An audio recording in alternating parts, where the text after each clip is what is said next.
जय माता रानी। कैसे हैं दोस्तों आप लोग। आज हम लोग रीजनिंग के एक नए सेक्शन नंबर सिस्टम पे वीडियो बनाने जा रहे हैं। जो नंबर सिस्टम से रिलेटेड जो रीजनिंग आज पूछा जा रहा है एग्जामों में, उसका आखिर क्या कॉन्सेप्ट होना चाहिए।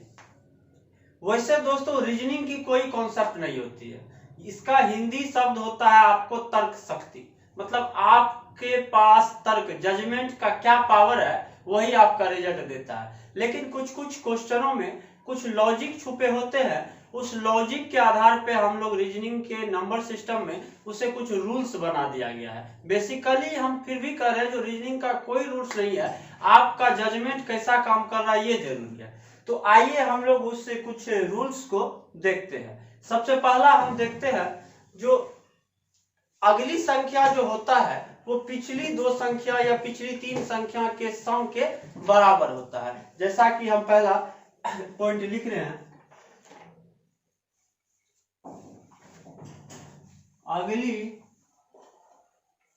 संख्या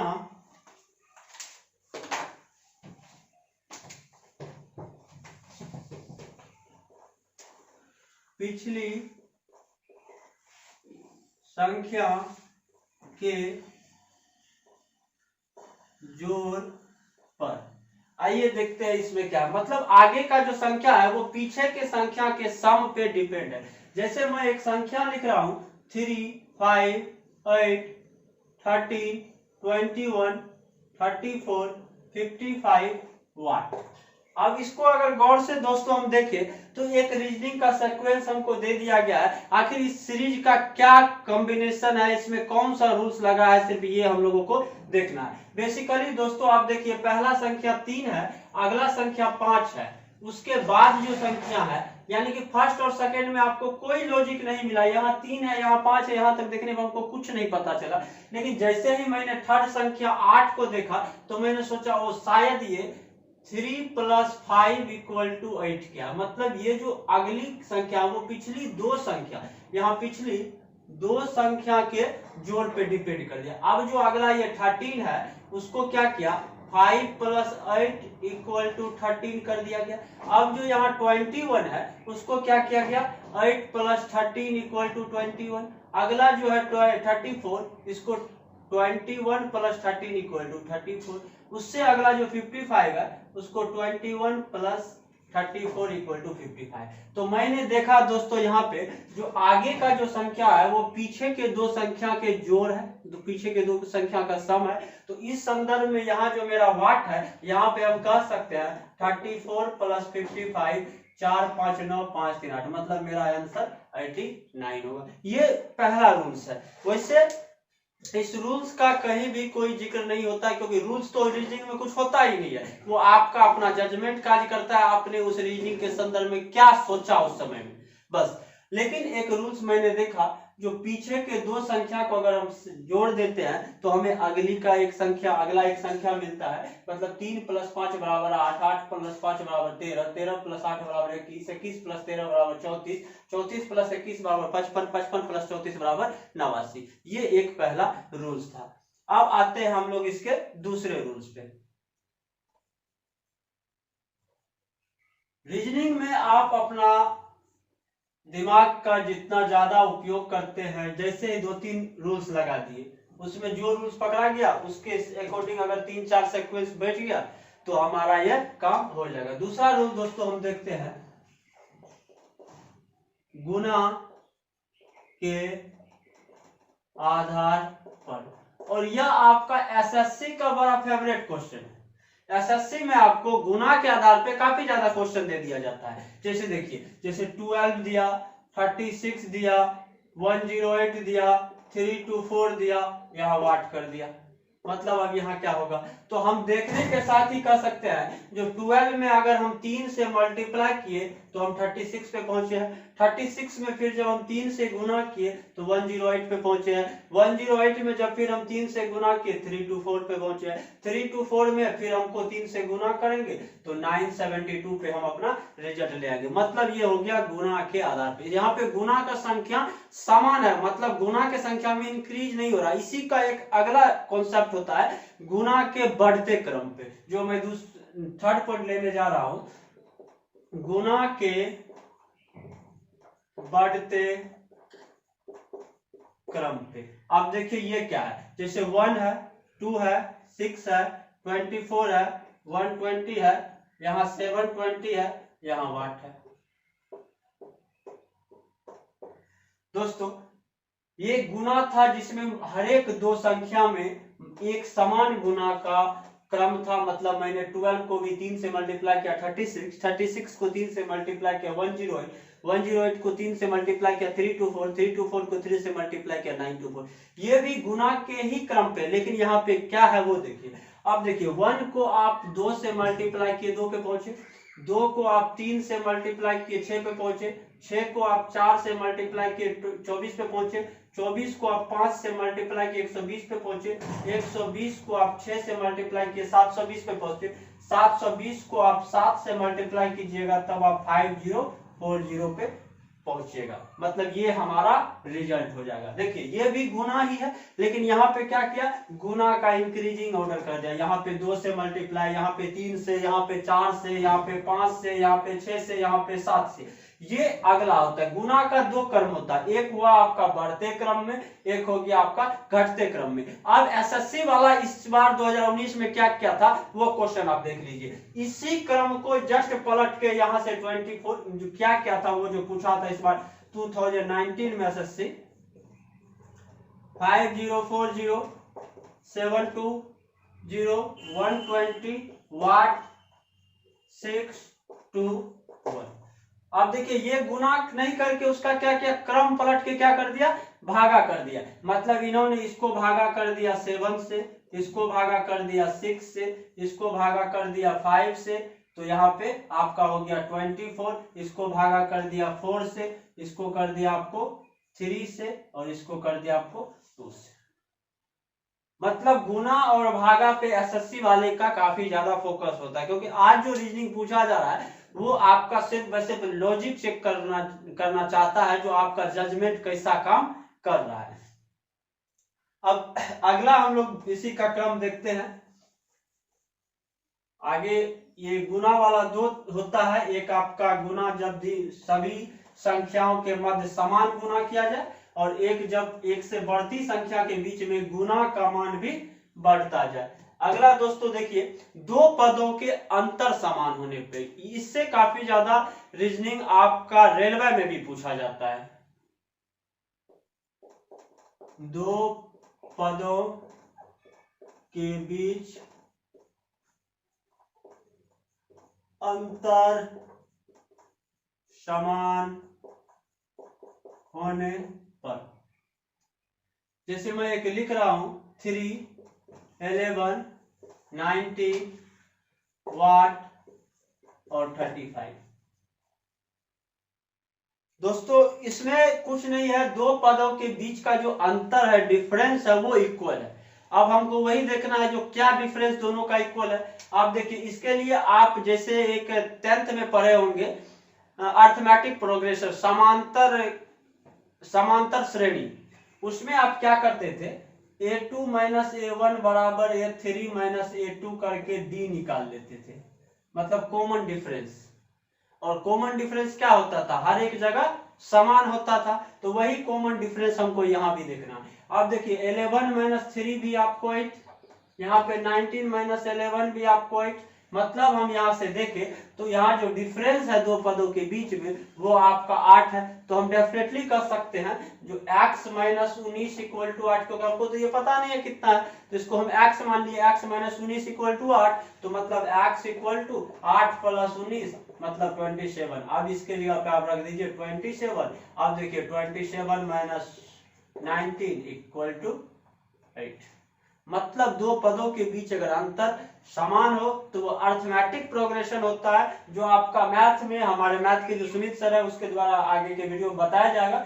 लेकिन उसका एक कॉन्सेप्ट रीजनिंग में भी कभी कभार घुसा दिया जाता है। मतलब क्या क्या होता है, दो पदों के बीच के अंतर समान कर दिया है। जैसे अगला देखिए, 4 है, 10 है, 16 है, 22 है, यहाँ पे आपको एक्स दे दिया, क्या होगा? तो डेफिनेटली सी बात है, हमने अभी तुरंत देखा कि इसमें दो पदों का अंतर क्या होनी चाहिए, समान होनी चाहिए। मतलब 10 - 4 = 6 और 16 - 10 = 20। मतलब दो पद जो है इसका अंतर और इसका अंतर समान है, तो हम डेफिनेटली कह सकते हैं यह जो क्रम है वो 6 के अंतर के समान है। मतलब अब 22 है तो इससे अगला क्या होगा जो हमको उसका अंतर 6 आ जाए, तो यहाँ पे डेफिनेटली क्या हो जाएगा दोस्तों, आपका 28 हो जाएगा।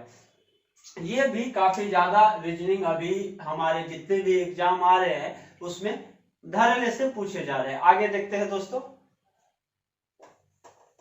अब रीजनिंग जहां तक है वो आपका ये जो नंबर सिस्टम वाला रीजनिंग होता है वो मैथ पे कहीं ना कहीं डिपेंड है। आपका अगर मैथ में कैलकुलेशन आपका फास्ट जा रहा है तो आपका यहां से रीजनिंग काफी ज्यादा फास्ट हो जाएगा।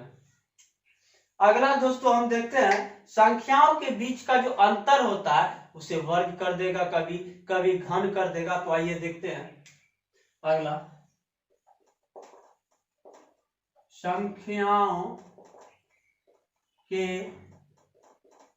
बीच का अंतर वर्ग होने, संख्याओं के बीच का अंतर वर्ग के रूप में होने पर, मतलब संख्या के बीच का जो अंतर है वो आपका वर्ग का होना चाहिए, वर्ग का रूप होना चाहिए। जैसे 1 है, 2 है, 6 है, यहाँ पे आपको 15 है, यहाँ आपको 31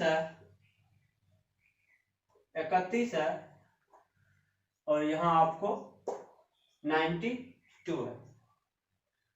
अब देखिए दोस्तों, यहाँ वाला ये बीच वाला टर्म हमको x निकालना है। वैसे अगर देखें तो यहाँ पे हमको कोई भी कॉन्सेप्ट नजर नहीं आती है। तो अगर हमको ये वाला रूल्स याद रहे, जो संख्या के बीच का अंतर भी कभी कभार वर्ग का रूप दे दिया जाता है, तो उस पर हम इसको बैठा देते हैं। अब देखिए, 2 में से 1 अगर हम घटा ले तो यह मेरा 1 आ जाता है। 6 में से 2 घटा ले तो हमको यह 4 आ जाता है। 15 में से 6 घटा ले तो हमको यहाँ पे 9 आ जाता है। 31 में से 15 घटा ले तो यहाँ पर हमको 16 आ जाता है। तो मैंने जब इस सभी का अंतर नीचे में देखा तो हमको एक टर्म यहाँ पे क्या नजर आया, यह जो 1 है 1 का स्क्वायर है, यह आपको 2 का स्क्वायर है, यह आपको 3 का स्क्वायर है, यह आपको 4 का स्क्वायर है।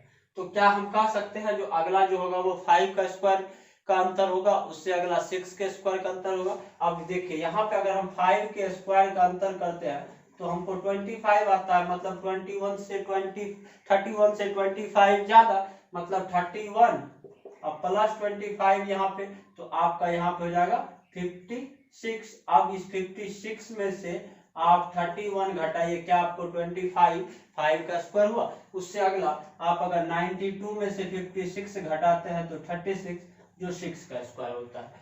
तो ये भी एक कॉन्सेप्ट है। मतलब दो संख्याओं के बीच का जो अंतर कभी कभार होता है वो चाहे तो आपको स्क्वायर दे देगा, चाहे तो आपको क्यूब दे देगा, इस संदर्भ में दिया जाता है। और एक जो मैं रीजनिंग आप लोग को बताने जा रहा हूं उसको आप रेलवे के लिए काफी एक तरह से लक्ष्मण बाण मान सकते हैं, ताकि मैंने जो रेलवे के बहुत सारे रीजनिंग देखा उसमें उससे रिलेटेड काफी ज्यादा रीजनिंग पूछा गया। अब क्या पूछा गया वो आप इसको अभी देखिए।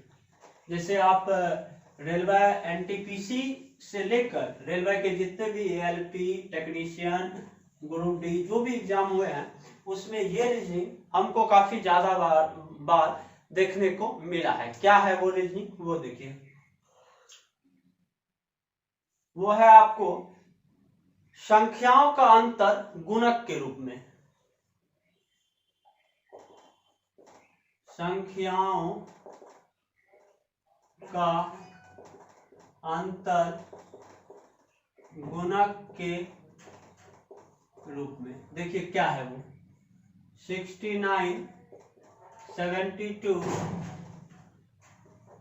78, 87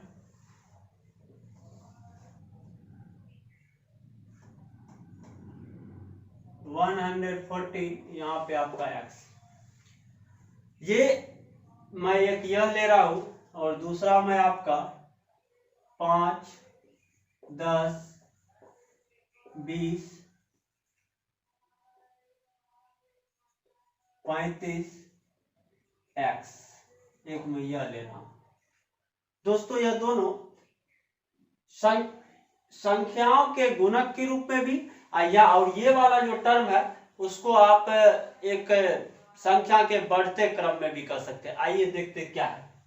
सबसे पहले ये देखिए, ये यहाँ का आपका अंतर 3, 69 + 3 72, इसका अंतर आपको 6, इसका अंतर आपको 9 है, ये मुझे पता नहीं है, और यहाँ पे 114 दिया हुआ है।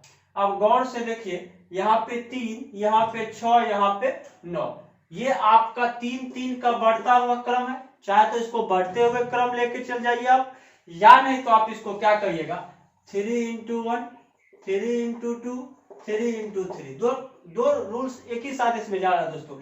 चाहे तो ये संख्याओं के बढ़ते हुए क्रम पर भी है, यहाँ पे 9 है तो आप इसको यहाँ पे 12 कर सकते हैं, इस दोनों का अंतर, और इस दोनों का अंतर 15 कर सकते हैं। अगर 12 अगर कहते हैं तो 87 + 12, मतलब इस x के जगह पे आपका 99 आ जाएगा, और यहाँ 99 + 15 114 होता है। एक ये है जो काफी रेलवे में पूछा जा रहा है, या नहीं तो इसको आप इस 12 को 3 × 4 3 × 5 कर सकते हैं। ये तो काफी छोटा था तो हम लोगों ने इसका अंतर तुरंत निकाल के बोल दिया, यानी कि संख्या के 3 3 के बढ़ते हुए क्रम में जा रहा है। लेकिन यही जब बड़ा रहता है तो वहां पे ये हमको काफी ज्यादा मददगार करता है, जो यह किस संख्या के गुणा के रूप में बढ़ रहा है, तब हम इसको आसानी से कर लेते हैं। वही कॉन्सेप्ट यहाँ पर भी देखिए, तो यहाँ पे आप इस दोनों का अंतर 5, इस दोनों का अंतर 10, इस दोनों का अंतर 15, तो आप अभी इस कॉन्सेप्ट के संदर्भ में कहिएगा तो यहाँ पे आंसर 20 होगा, और x के जगह पे आपका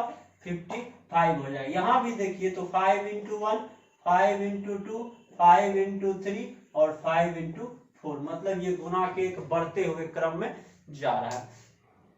तो ये कुछ जो रूल्स अभी है, वैसे तो नंबर सिस्टम में बहुत सारे टर्म पे रूल्स बन जाते हैं, तो कुछ रूल्स हम लोग आज देख रहे हैं, और कुछ इसके यदि ये वीडियो आप लोगों को अच्छा लगेगा तो अगर इसका रिजल्ट हमको भी अच्छा मिलने लगे विद्यार्थियों के थ्रू, तो इसका आगे का वीडियो भी बहुत जल्द यानी कि हम लेके चले आएंगे। अगला इसका जो आपका होता है वो होता है स्क्वायर के फॉर्म में। वैसे तो स्क्वायर आप लोग काफी अच्छी तरीके से जानते हैं, वर्ग के आधार पर। ये काफी सिंपल है, और इसको विद्यार्थी एक ही नजर में, एक ही अवलोकन में काफी बारीकी से देख लेते हैं। जैसे 1 4 9 16 25 1, इसका कोई रूल्स नहीं है। यहाँ पे हम देखने के साथ ही इसको देख रहे हैं, 1 का स्क्वायर है, या 2 का स्क्वायर है, या 3 का स्क्वायर है, या 4 का स्क्वायर है, या 5 का स्क्वायर है। तो मैंने देखा जो हर एक का स्क्वायर बढ़ते जा रहा है यहाँ पे, तो यहाँ पे 6 का स्क्वायर होगा, जिसका आंसर आप यहाँ पे 36 करिएगा। इसी के संदर्भ में एक और देख लीजिए, घन के आधार पर, जैसे 1 है, आपको 8 है, 27 है, 64 है, यहाँ पे आपको x दिया। तो देखते हैं यहाँ पे ये 1 का क्यूब है, ये आपको 2 का क्यूब है, ये आपको 3 का क्यूब है, ये 4 का क्यूब है। तो दोस्तों क्यूब बढ़ते जा रहा है, तो यहाँ पे आप कहिएगा जो यहाँ पे 5 का क्यूब होगा, जो यहाँ पे आपका 1 to 5 होगा। इस स्क्वायर और घन, स्क्वायर और यानी कि वर्ग और घन से रिलेटेड वाला जो आता है उसमें काफी ज्यादा अच्छा रीजनिंग भी माना जाता है, और वो काफी ज्यादा एग्जाम में पूछे भी जा रहा है। जैसे हम लोग अब उस पर चलते हैं, घन और वर्ग और घन के मिश्रित रूप में, और ये काफी ज्यादा भी पूछा भी जा रहा है। वर्ग और घन के मिश्रण के आधार पर, अब देखिए जैसे मैं एक लिख रहा हूं 4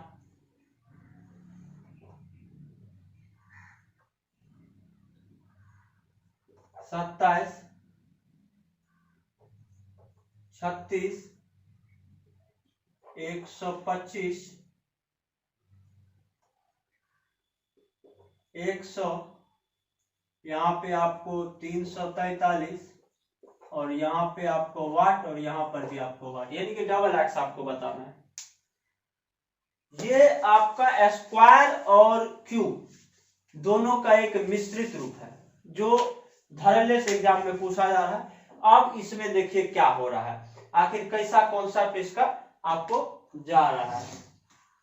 इस 4 को हम 2 का स्क्वायर लिखेंगे और इस 27 को हम 3 का क्यूब लिखेंगे। इस 36 को हम 6 का स्क्वायर लिखेंगे और इस 125 को हम 5 का क्यूब लिखेंगे।